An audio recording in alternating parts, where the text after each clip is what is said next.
புதுச்சேரியில் தொடர் பைக் திருட்டில் ஈடுபட்ட இருவரை கைது செய்த போலீசார் அவர்களிடமிருந்து ரூபாய் 6 லட்சம் மதிப்பிலான 6 பைக்குகளை பறிமுதல் செய்தனர். புதுச்சேரி வெங்கட நகர் 45 அடி சாலையில் பெரிய கடை போலீசார் வாகன சோதனையில் ஈடுபட்டிருந்தனர். அப்போது இருசக்கர வாகனத்தில் வந்த 2 வாலிபர்களை சந்தேகத்தின் அடிப்படையில் தடுத்து நிறுத்தி விசாரணை மேற்கொண்டனர். அவர்கள் முன்னுக்கு பின் முரணாக பதில் அளித்ததால் காவல் நிலையம் அழைத்து சென்று விசாரணை நடத்தப்பட்டது. விசாரணையில் அவர்கள் அரியலூர் மாவட்டத்தை சார்ந்த வரதராஜ் மற்றும் விஜய், வயது 28 என்பதும் தெரிய வந்தது.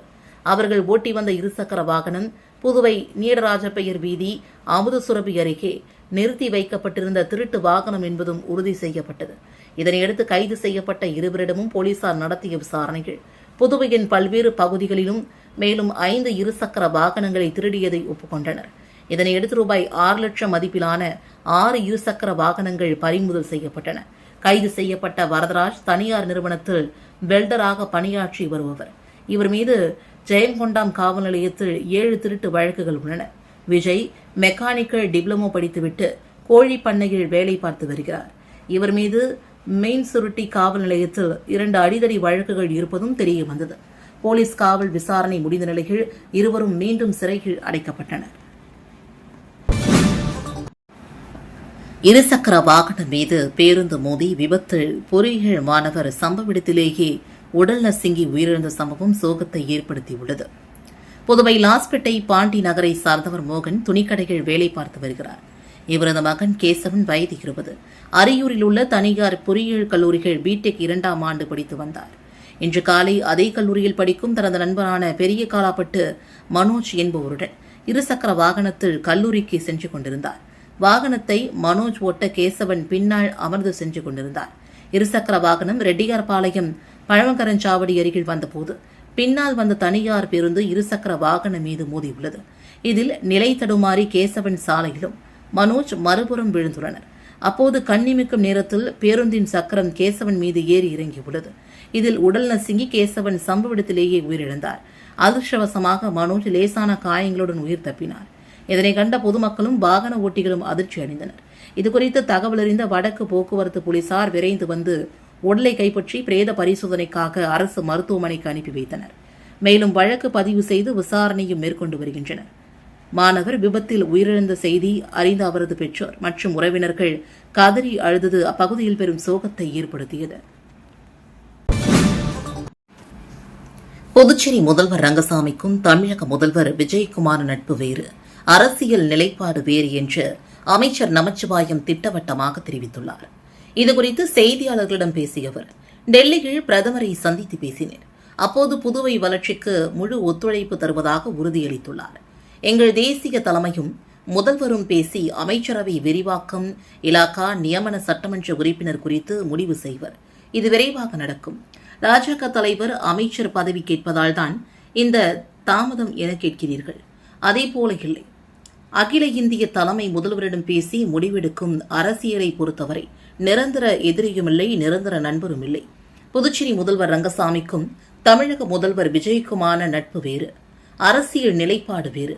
தமிழகத்தில் முதல் முறை போட்டியிட்ட தாவேகா 107 இடங்களை பிடித்துள்ளது. திமுகவுடன் கூட்டணி அமைத்த கட்சிகளின் ஆதரவு மூலம்தான் ஆட்சிக்கு வந்துள்ளது. வரும் காலத்தில் தாவேகா செயல்பாடுகள்தான் வெற்றி தோல்வியை தீர்மானிக்கும். அண்டை மாநிலத்துடன் நட்புடன் இருக்கும் வகையில் முதல்வர் செயல்படுகிறார். முதல்வர் ரங்கசாமியுடன் எனக்கு எவ்வித மன வருத்தமும் இல்லை. பாஜக தலைமை சொல்வதை கேட்டு செயல்படுவேன். அவர்கள் தரும் இலாக்கா பெறுவேன். தட்டாஞ்சாவடி இடைத்தேர்தலில் என்டிஏ கூட்டணி வேட்பாளர் வெல்வார். தேர்தலில் பாஜக தொகுதியின் சட்டமன்ற உறுப்பினர் கடந்த முறையை குறைவாக வென்றுள்ளதை கட்சி தலைமை ஆய்வு செய்து வருகிறது. மேலிட தலைவர் புதுச்சேரிக்கு வந்து ஆராய்வார் என்றார்.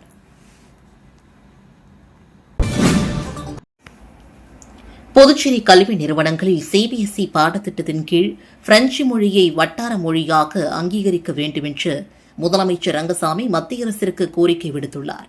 மத்திய கல்வி அமைச்சர் தர்மேந்திர பிரதானுக்கு முதலமைச்சர் எழுதியுள்ள கடிதத்தில் சிபிஎஸ்இ பாடத்திட்டத்தில் R3 பிரிவின் கீழ் பிரெஞ்சு மொழியை புதுச்சேரிக்கான ஒரு வட்டார மொழியாக கருதி சிறப்பு அங்கீகாரம் வழங்க வேண்டும்.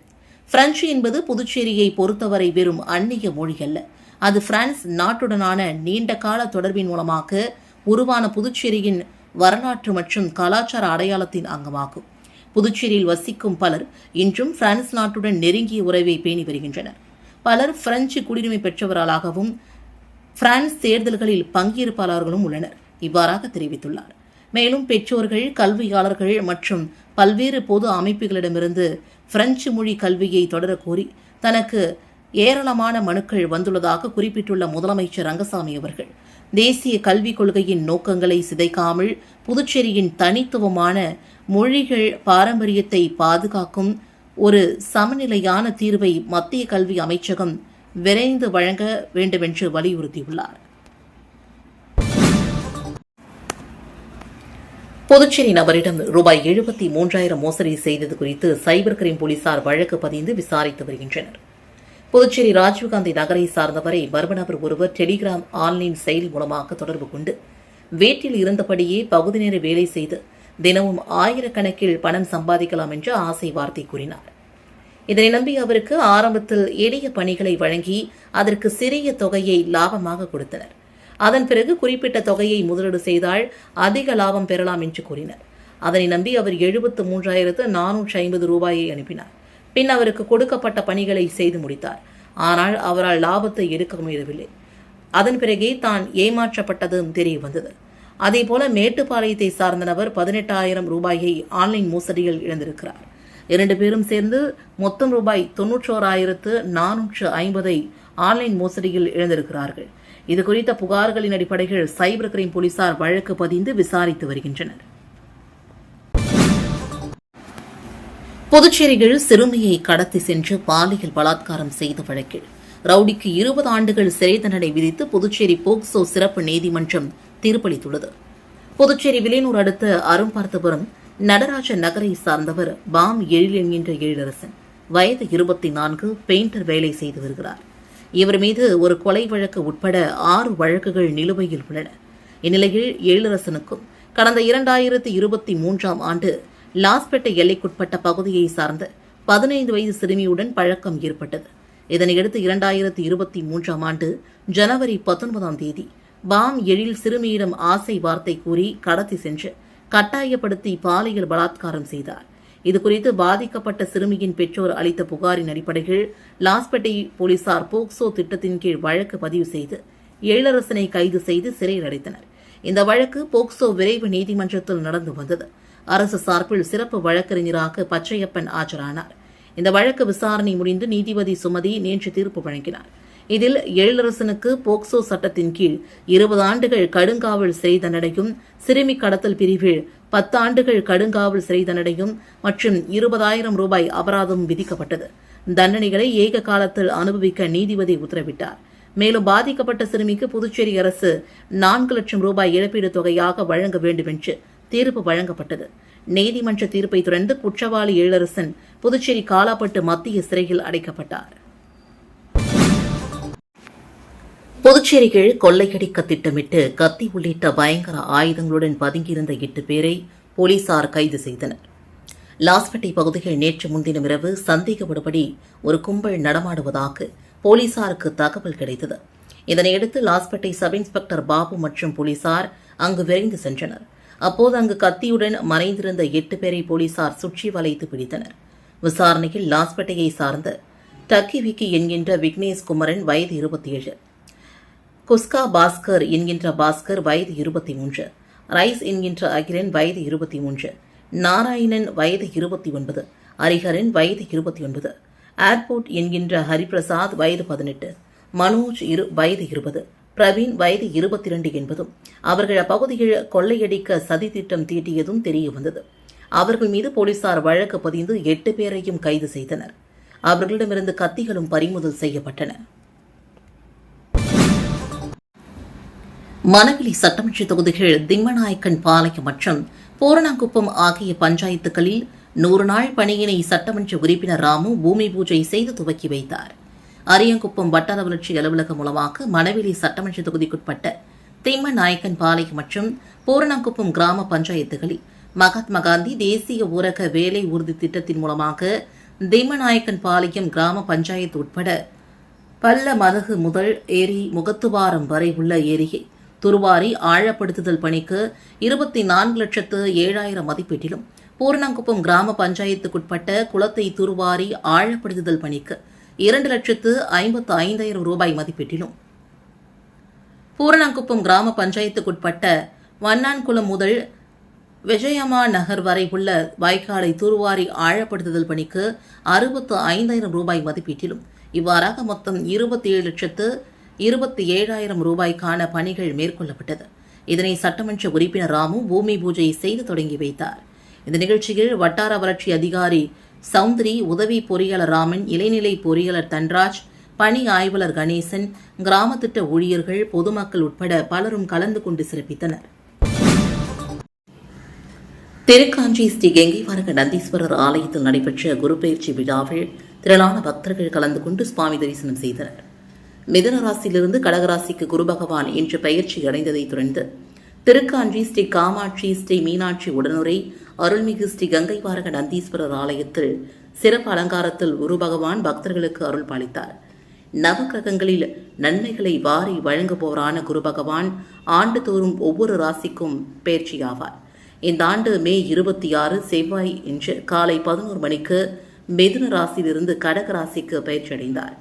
இதனையொட்டி திருக்காஞ்சி அருள்மிகு ஸ்ரீ கெங்கைவாரக நந்தீஸ்வரர் ஆலயத்தில் காலை 10:30 மணிக்கு யாகசாலை ஆரம்பம், புண்ணிய வாசனம், மகா சங்கல்பம், யாகம், கடம்புறப்பாடு, திருமஞ்சனம், மகா ஆரத்தி நடைபெற்றது. இதில் திரளான பக்தர்கள் கலந்து கொண்டு பரிகார பூஜை செய்து வழிபட்டனர். நிகழ்ச்சிக்கான ஏற்பாடுகளை ஆலய நிர்வாக அதிகாரி சரவணன், ஆலய தலைமை அர்ச்சகர் சரவணன் சிவாச்சாரியார் மற்றும் உபயதாரர் வெளியூர் தனலட்சுமி உயர்தர சைவ உணவகம், திருக்காஞ்சி கிராமவாசிகள் ஆகியோர் வெகு சிறப்பான முறைகள் செய்திருந்தனர். ஜிப்மர் மருத்துவமனையின் எதிரே பொதுமக்கள் மற்றும் நோயாளிகளின் பாதுகாப்பிற்காக ரூபாய் 2.4 கோடி மதிப்பில் புதிய நடை மேம்பாலம் கட்டும் பணி தீவிரமாக நடந்து வருகிறது. புதுச்சேரி ஜிப்மர் மருத்துவமனைக்கு புதுச்சேரி மக்கள் மட்டுமின்றி தமிழகத்தின் பல்வேறு மாவட்டங்களில் இருந்தும் தினமும் ஆயிரக்கணக்கான நோயாளிகள் சிகிச்சைக்காக வந்து செல்கின்றனர். தினசரி வெளிநோயாளி பிரிவுக்கு மட்டுமே 5,000க்கும் மேற்பட்டோர் குவிகின்றனர். இதனால் ஜிப்மர் மருத்துவமனையின் நுழைவு வாயில் பகுதி எப்பொழுதும் மக்கள் நடமாட்டத்துடன் பரபரப்பாக காணப்படுகிறது. போக்குவரத்து நெரிசலும் விபத்து அபாயமும் நாளுக்கு நாள் அதிகரித்து வந்ததால் இங்கு பாதுகாப்பாக சாலையை கடக்க வழிவகை செய்ய வேண்டும் என்பது நீண்ட நாள் கோரிக்கையாக இருந்தது. அதிகரித்து வரும் மக்கள் நடமாட்டத்தை கருத்தில் கொண்டு இந்திய தேசிய நெடுஞ்சாலை ஆணையம் நடை மேம்பால பணியை கையில் எடுத்து விறுவிறுப்பாக நடந்து வருகிறது. இரும்பு கட்டமைப்பு கொண்டு மிகவும் உறுதியான முறையில் 31 மீட்டர் நீளத்திற்கு இந்த நடை மேம்பாலம் அமைக்கப்பட்டு வருகிறது. படிக்கட்டுகளில் ஏறி இறங்க சிரமப்படும் நோயாளிகள் மற்றும் முதியவர்களுக்காக பாலத்தின் இரு பக்கங்களிலும் அதிநவீன லிப்ட் வசதி செய்யப்பட உள்ளது. இது தவிர 75% பணிகள் முடிந்துள்ளது. இன்னும் ஒரு மாதத்திற்குள் அனைத்து பணிகளும் நிறைவடைந்து பாலம் திறக்கப்படும் போது ஜிப்மர் பகுதி போக்குவரத்து நெரிசலின்றி மாறுவதுடன் நோயாளிகளின் பாதுகாப்பான பயணமும் உறுதியாகும் என்றும் கூறப்படுகிறது. தொடர் மின்வெட்டை கண்டித்து மின்துறை தலைமை அலுவலகத்தை சட்டமன்ற உறுப்பினர் நேரு தலைமையில் பொதுமக்கள் முற்றுகையிட்டு போராட்டத்தில் ஈடுபட்டதால் பரபரப்பு ஏற்பட்டது. புதுச்சேரி முழுவதும் அடிக்கடி மின்தடை ஏற்பட்டு வருகிறது. குறிப்பாக உருளையன்பட்டி தொகுதியில் அறிவிக்கப்படாத மின்வெட்டால் பொதுமக்கள் கடுமையாக பாதிக்கப்படுகின்றனர். மரப்பாலம் துணை மின் நிலையத்திலிருந்து வரும் மின்பாதைகள் அடிக்கடி பழுது ஏற்படுகிறது. இதனால் வெங்கட நகர் துணை மின் நிலையத்திலிருந்து உருளையன்பேட்டை தொகுதி மின்சாரம் வழங்க வேண்டும் என்று வலியுறுத்தி தொகுதியின் சட்டமன்ற உறுப்பினர் நேரு மின்துறைக்கு கடிதம் அளித்திருந்தார். இதன் மீது எந்தவித நடவடிக்கையும் எடுக்கவில்லை. இதனையடுத்து சட்டமன்ற உறுப்பினர் நேரு தலைமையில் ரயில் நிலையம் அருகே நேயம் மக்கள் கழகத்தினர், கூட்டணி கட்சியான தாவிகாவினர் ஒன்று கூடினர். அங்கிருந்து ஊர்வலமாக வம்பாக்கரபாளையத்தில் உள்ள மின்துறை தலைமை அலுவலகத்திற்கு வந்தனர். அங்கு மின்துறையின் நுழைவு வாயிலை முற்றுகையிட்டு ஆர்ப்பாட்டம் நடத்தினர். தொடர்ந்து சட்டமன்ற உறுப்பினர் நேரு தலைமையில் நிர்வாகிகள் மின்துறை தலைமை பொறியாளரை சந்தித்து கோரிக்கை கடிதம் அளித்தனர். வில்லியனூர் சட்டமன்ற தொகுதிக்குட்பட்ட அரும்பார்த்தபுரம் மேம்பாலத்தில் 200 வாட்ஸ் கொண்ட LED மின்விளக்கினை பொதுமக்களின் பயன்பாட்டிற்காக தொகுதியின் சட்டமன்ற உறுப்பினர் ரவிக்குமார் இயக்கி வைத்தார். வில்லியனூர் சட்டமன்ற தொகுதிக்குட்பட்ட அரும்பார்த்தபுரம் மேம்பாலத்தில் போதிய வெளிச்சமின்மை காரணமாக பொதுமக்கள் சட்டமன்ற உறுப்பினர் ரவிக்குமாரிடம் மின்விளக்கு அமைத்து தரும்படி கோரிக்கை விடுத்தனர். இதனைத் தொடர்ந்து நேற்று மாலை ரூபாய் 14 லட்சம் மதிப்பீட்டில் அரும்பார்த்தபுர மேற்பாலத்தில் 80 வாட்ஸ் கொண்ட 108 ஹைமாஸ் விளக்கினை 200 வாட்ஸ் லியோ ஃபோர்ட்ஸ் எல்இடி லைட்டாக மாற்றி அமைத்து பொதுமக்களின் பயன்பாட்டிற்கு இயக்கி வைத்தார். இதனைத் தொடர்ந்து உடனடியாக மின் விளக்கினை அதிக வெளிச்சத்துடன் மாற்றிக் கொடுத்த சட்டமன்ற உறுப்பினர் ரவிக்குமாருக்கு பொதுமக்கள் தங்களது நன்றியினை தெரிவித்தனர். இந்த நிகழ்ச்சியில் தலைமை பொறியாளர் வீரசெல்வம், நேஷனல் ஹைவே செயற்பொறியாளர் ஸ்ரீனிவாசராம், பொதுப்பணித்துறை எலக்ட்ரிக்கல் டிவிஷன் உதவி பொறியாளர் விஜயன், பிரமுகர்கள், ஊர் பொதுமக்கள் பலரும் கலந்து கொண்டனர். புதுச்சேரி காவல்துறைக்கு புதுச்சேரி ரவுண்ட் டேபிள் 167 அமைப்பின் சார்பில் ரூபாய் 14 லட்சம் மதிப்பில் 4 நடமாடும் போக்குவரத்து காவல் சாவடிகள் அன்பளிப்பாக வழங்கப்பட்டது. புதுச்சேரி ஹெரிடேஜ் ரவுண்ட் டேபிள் 167 அமைப்பின் சார்பில் புதுச்சேரி காவல்துறைக்கு அதிநவீன வசதிகளுடன் கூடிய 4 நடமாடும் போக்குவரத்து காவல் சாவடிகள் அன்பளிப்பாக வழங்கப்பட்டுள்ளன. புதுச்சேரி வரலாற்றிலேயே இந்த குறிப்பிட்ட நவீன வடிவமைப்புடன் கூடிய காவல் சாவடிகள் அறிமுகப்படுத்தப்படுவது இதுவே முதல் முறையாகும். வெயில், மழை போன்ற காலநிலைகளில் இருந்து பாதுகாப்பு அளித்து போக்குவரத்து காவலர்கள் தங்களின் கடமையை தடையின்றி மேற்கொள்ளும் வகையில் இவை வடிவமைக்கப்பட்டுள்ளன. சுமார் ரூபாய் 1.4 லட்சம் மதிப்பீட்டில் இந்த சமூக நலத்திட்டம் செயல்படுத்தப்பட்டுள்ளது. இப்பயனுள்ள திட்டத்திற்காக காவல்துறை உயர் அதிகாரிகள் புதுச்சேரி ரவுண்ட் டேபிள் அமைப்பினருக்கு தங்களது மனமார்ந்த நன்றியையும் பாராட்டுகளையும் தெரிவித்துக் கொண்டனர்.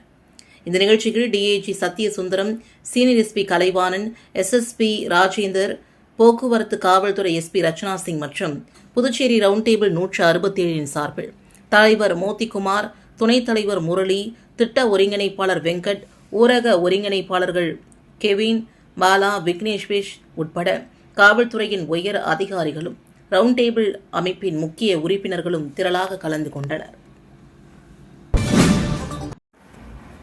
காட்டிரிக்குப்பம் அரசு உயர்நிலைப் பள்ளிகள் முன்னாள் ஆசிரியர்கள், மாணவ மாணவியர்களின் 30ஆம் ஆண்டு விழா சந்திப்பு நிகழ்ச்சி நடைபெற்றது. காட்டிரிக்குப்பம் அரசு உயர்நிலைப் பள்ளிகள் 1996-97ஆம் ஆண்டு 10ஆம் வகுப்பு படித்த முன்னாள் மாணவ மாணவியர்களின் 30ஆம் ஆண்டு சந்திப்பு விழா நடைபெற்றது. இதில் முன்னாள் ஆசிரியர்கள், மாணவர்கள் கலந்து கொண்டு விழாவினில் சிறப்பித்தனர். விழாவிற்கு ஆசிரியர் சக்திவேல் தலைமை தாங்கினார். மேலும் ஆசிரியர்கள் குப்புசுவாமி, கிருஷ்ணமூர்த்தி, வேலுசுவாமி, ராஜு, பசருதீன் மற்றும் நிகழ்ச்சி தொகுப்பாளினி, முன்னாள் மாணவி மலர்விழி பூங்காவனம், முன்னாள் மாணவி உண்ணாமலை விமலா ஆகியோர் கலந்து கொண்டனர். இந்த விழாவிற்கான ஏற்பாடுகளை முன்னாள் மாணவர்கள் மதியழகன், பஞ்சவர்ணம், தனுசு, முருகன், ஜெகன், கிருஷ்ணராஜ் ஆகியோர் ஒருங்கிணைத்தனர். முன்னாள் மாணவர் மதியழகன் நன்றி உரையாற்றினார். புதுச்சேரியில் முக்கிய சாலைகளில் போக்குவரத்து இடையூறாக உள்ள வாகனங்கள் மற்றும் ஆக்கிரமிப்புகளை உடனடியாக அகற்ற வேண்டும் என்று போக்குவரத்து துறை மற்றும் போக்குவரத்து போலீசாருக்கு சபாநாயகர் அன்பழகன் உத்தரவிட்டுள்ளார். புதுச்சேரி சட்டப்பேரவையில் உள்ள சபாநாயகர் அலுவலகத்தில் போக்குவரத்து துறை அதிகாரிகள், போக்குவரத்து போலீசாருடன் ஆலோசனைக் கூட்டம் இன்று நடைபெற்றது. சபாநாயகர் அன்பழகன் தலைமையில் நடைபெற்ற கூட்டத்தில் போக்குவரத்து துறை அதிகாரிகள், போக்குவரத்து காவல்துறை எஸ்பி ரச்சனா சிங், இன்ஸ்பெக்டர் பக்தவக்ஷலம், வேலையன் மற்றும் பெரியகடை காவல் நிலைய இன்ஸ்பெக்டர் ஜெய்சங்கர் ஆகியோர் கலந்து கொண்டனர். கூட்டத்தில் பேசிய சபாநாயகர் அன்பழகன், புதுச்சேரியில் போக்குவரத்து நெரிசலை கட்டுப்படுத்தும் வகையில் அதிகாரிகள் மற்றும் போலீசார் இணைந்து சமரசமின்றி உரிய நடவடிக்கை எடுக்க வேண்டும் என்று வலியுறுத்தினார். மேலும் போக்குவரத்திற்கு இடையூறாக சாலையோரம் நிறுத்தப்பட்டுள்ள வாகனங்கள், கடைகள் மற்றும் வாடகை மோட்டார் சைக்கிள் என்ற பெயரில் சாலையை ஆக்கிரமித்துள்ள நூற்றுக்கணக்கான வாகனங்களை உடனடியாக அகற்ற வேண்டும் என்றும் உத்தரவிட்டார். மொரட்டாண்டி டோல்கேட்டில் தொழில்நுட்ப கோளாறு காரணமாக வாகனங்கள் சாலையில் அணிவகுத்து நின்றன. பல மணி நேரம் காத்திருந்த வாகன ஓட்டிகள் ஊழியர்களுடன் வாக்குவாதத்தில் ஈடுபட்டனர். புதுச்சேரி திண்டிவனம் சாலை மொரட்டாண்டி டோல்கேட் வழியாக நேற்று வார விடுமுறை என்பதால் மாலை முதல் திரளான வாகனங்கள் சென்றன. இரவு 7 மணிக்கு மேல் டோல்கேட்டில் தொழில்நுட்ப கோளாறு ஏற்பட்டது. இதன் காரணமாக வாகனங்களுக்கான சுங்க கட்டண QR கோட் காண்பிக்கப்படவில்லை. இதனால் டோல்கேட்டை கடந்து செல்வதற்கு வாகனங்கள் தாமதத்துடன் ஏராளமான வாகனங்கள் பல கிலோமீட்டர் அணிவகுத்து நின்றன. தொழில்நுட்ப கோளாறு சரி செய்யும் வேலையில் ஈடுபட்டு வருவதாக ஊழியர்கள் கூறினாலும் வாகன ஓட்டிகள் 1 மணி நேரத்திற்கு மேலாக காத்திருக்க முடியாமல் ஊழியர்களுடன் கடுமையான வாக்குவாதத்தில் ஈடுபட்டதால் பரபரப்பு நிலவியது. இரவு 8:30 மணிக்கு மேல் தொழில்நுட்ப கோளாறு சரி செய்யப்பட்டு டோல்கேட் வழியாக வாகனங்கள் பழையபடி சென்றது.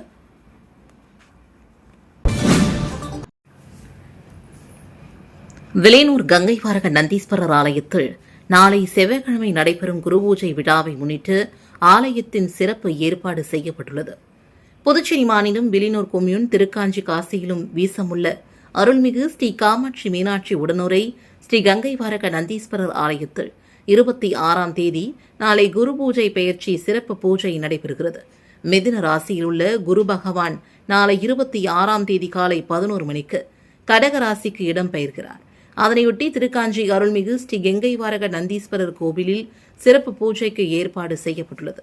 அன்று காலை 6 மணிக்கு கலச பிரதிஷ்டை செய்து கணபதி ஹோமம், குரு பகவான் காயத்ரி மந்திர ஹோமம், நவகிரக ஹோமம் நடைபெறுகிறது. காலை 10 மணிக்கு குரு பகவானுக்கு மகா அபிஷேகம், காலை 11 மணிக்கு மகா தீபாரதனை நடைபெற உள்ளது. இவ்வாறாக ஆலய தலைமை அர்ச்சகர் சரவணன் சிவாச்சாரியார் தெரிவித்துள்ளார். இதில் பக்தர்கள் திரளாக கலந்து கொண்டு குரு பகவானின் அருளை பெறுமாறு கோவில் நிர்வாகம் சார்பில் கேட்டுக் கொள்ளப்படுகிறது. புதுச்சேரி தவளக்குப்பம் அடுத்த நலவாடு மீனவ கிராமத்தில் எழுந்தருளியுள்ள அருள்மிகு ஸ்ரீ முத்தாலம்மன் ஸ்ரீ தில்லையம்மன் ஆலயத்தில் செடல் பிரம்மோற்சவ விழா கொடியேற்றத்துடன் வெகு விமரிசையாக தொடங்கியது.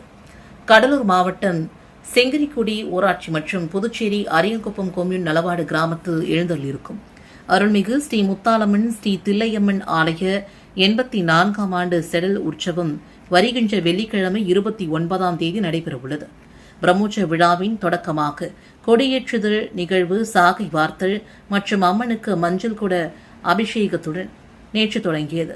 தொடர்ந்து அம்மனுக்கு பல்வேறு அபிஷேக ஆராதனைகள் நடத்தப்பட்டு சிறப்பு பூஜைகளும் நடைபெற்று கொடிமரத்தில் கொடியேற்றப்பட்டு செடல் விழா தொடங்கி வைக்கப்பட்டது.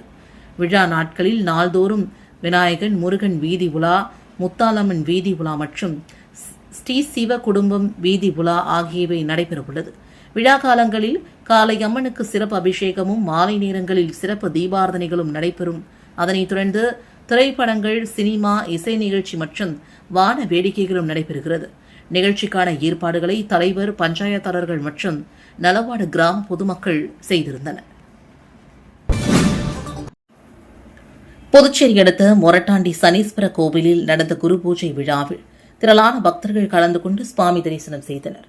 நவகிரகங்களில் ஒருவரான குரு பகவான் இன்று காலை 11 மணிக்கு மிதுன ராசியிலிருந்து கடக ராசிக்கு இடம்பெயர்ந்தார். குரு பெயர்ச்சியை முன்னிட்டு புதுச்சேரி அடுத்த மொரட்டாண்டியில் உள்ள சனீஸ்வரர் கோவிலில் அமைந்துள்ள 12 அடி உயர குரு பகவானுக்கு சிறப்பு பூஜை மற்றும் பரிகார பூஜை இன்று வெகு விமரிசையாக நடைபெற்றது. இதனையொட்டி காலை 6 மணிக்கு கணபதி ஹோமத்துடன் பூஜைகள் துவங்கியது. தொடர்ந்து நவகிரக ஹோமம், கோபூஜை, மகாலட்சுமி ஹோமங்கள் நடைபெற்றது. அதனைத் தொடர்ந்து சந்தனாதி தைலம், நல்லெண்ணெய், அரிசி மாவு, மஞ்சள், சந்தனம், பால், தயிர், தேன், இளநீர், கரும்புச்சாறு உள்ளிட்ட 30 வகை நறுமண பொருட்களால் மகா அபிஷேகம் நடைபெற்றது. பின்னர் குரு சாந்தி, நவகிரக சாந்தி, நட்சத்திர ஹோமம், ராசி ஹோமம், தட்சிணாமூர்த்தி ஹோமங்களை தொடர்ந்து மகா பூர்ணாகிதி நடைபெற்றது. தொடர்ந்து ராசி பரிகார ஹோமங்களை தொடர்ந்து 108 லிட்டர் பாலபிஷேகம், கலாசபிஷேகம் நடைபெற்றது. இதில் புதுச்சேரி மற்றும் அதனை சுற்றியுள்ள தமிழக பகுதிகளை சார்ந்த திரளான பக்தர்கள் கலந்து கொண்டு குரு பகவானை வழிபட்டனர். சேதாப்பட்டில் எழுந்தருளிருக்கும் ஸ்ரீ அருள்மிகு செங்கல்நீர் அம்மன் கோவிலில் நந்தவனம் பூந்தோட்டம் அழித்தல் நிகழ்ச்சி நடைபெற்றது. சேதாப்பட்டு கிராமத்தில் அருள்மிகு ஸ்ரீ செங்கல்நீர் அம்மன் ஆலயத்தில் திருவிழாவானது 18ஆம் தேதி தொடங்கி 27ஆம் தேதி வரை 10 நாட்கள் நடைபெற்று வருகிறது. முக்கிய நிகழ்வாக நேற்று 8ஆம் தேதி உபயதாரர்கள் ஏற்பாட்டில் நந்தவனம் பூந்தோட்டம் அழித்தல் நிகழ்ச்சி நடைபெற்றது. முன்னதாக அலங்கரிக்கப்பட்ட சுவாமிகள் மின் அலங்காரத்துடன் வேதி உலா நடைபெற்றது. இதில் சட்டமன்ற உறுப்பினர் கார்த்திகேயன் பங்கேற்று சுவாமி தரிசனம் செய்தார். அதனைத் தொடர்ந்து பொதுமக்களுக்கு அன்னதானமும் வழங்கினார். இதனைத் தொடர்ந்து சுவாமி வீதி உலா சென்ற நிலையில் அங்கு ஏற்பாடு செய்யப்பட்டிருந்த நந்தவனம் பூந்தோட்டம் அழித்தல் நிகழ்ச்சி நடைபெற்றது. இதில் மா, பலா, வாழை உள்ளிட்ட பல்வேறு வகையான பூந்தோட்டங்கள் அமைத்து வழிபாடுகளுடன் நந்தவனம் பூந்தோட்டம் அழித்தல் நிகழ்ச்சி நடைபெற்றது. இதில் சுற்று வட்டாரத்தை சார்ந்த நூற்றுக்கணக்கான பொதுமக்கள் கலந்து கொண்டு சிறப்பித்தனர். கலுவப்பேட்டை அருள்மிகு ஓம் ஸ்ரீ மகான் சன்னியாசி அப்பர் சுவாமிகள் ஜீவ சமாதி சித்தர் குரு பூஜை விழாவில் புதுச்சேரி முதல்வர் ரங்கசாமி பங்கேற்று சுவாமி தரிசனம் செய்தார். வெளியூர் கனுவப்பேட்டை பகுதியில் அமைந்துள்ள அருள்மிகு ஓம் ஸ்ரீ மகான் சன்னியாசி அப்பர் சுவாமிகள் ஜீவ சமாதி சித்தர் பீடத்தில் குரு பூஜை விழா இன்று நடைபெற்றது. குரு பூஜை விழாவினை முன்னிட்டு காளி ஸ்ரீ மகா கணபதி ஹோமம், மகா அபிஷேகம் மற்றும் தீபார்த்தனை நடைபெற்றது. இதில் புதுச்சேரி முதல்வர் ரங்கசாமி கலந்து கொண்டு விழாவிற்கு தலைமை தாங்கி சுவாமி தரிசனம் செய்தார். தொடர்ந்து முதல்வர் ரங்கசாமிக்கு ஆலயத்தில் பரிவட்டம் கட்டி மரியாதை செய்யப்பட்டது. இதனைத் தொடர்ந்து பக்தர்களுக்கு பிரசாதம் மற்றும் அன்னதானம் வழங்கி நிகழ்ச்சியினை தொடங்கி வைத்தார். மேலும் நிகழ்ச்சியில் வில்லியனூர் தொகுதியின் சட்டமன்ற உறுப்பினர் ரவிக்குமார், முன்னாள் சேர்மன் பாலமுருகன் உட்பட முக்கிய பிரமுகர்கள் பலரும் கலந்து கொண்டு விழாவினில் சிறப்பித்தனர்.